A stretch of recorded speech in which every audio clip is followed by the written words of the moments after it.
Ayan, good morning mga idol ha. Ayan, share ko lang sa inyo. Wala pa yung Ang trabaho rito sa bukid, itong mga kasamahan natin. Ayan, nagtutusok sila oh. Easy lang ang tusok nila oh. Pero mahirap yan mga idol. Ang lawak niyang tataniman na yan oh. Pag dito ka sa probinsya, wala kang gutom dito, masipag ka lang. Madiskarte ka lang. Tulad nila, yan, masisipag yan. Ay mga idol natin. Kung wala sila, wala tayong kakainin bigas mga idol. Kaya mataas ang respeto natin sa kanila. Kita mong aanihin na yan oh. After ano to, 2 months pre, 3 months. 3 months. After 3 months, harvest na yan. May makakain na naman ng mga masa.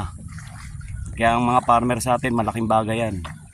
Nire-respeto natin yung mga yan. Ayan ang mga tunay na idol. Ayan ha, quick update lang tayo mga idol ha. God bless all mga idol. Babus.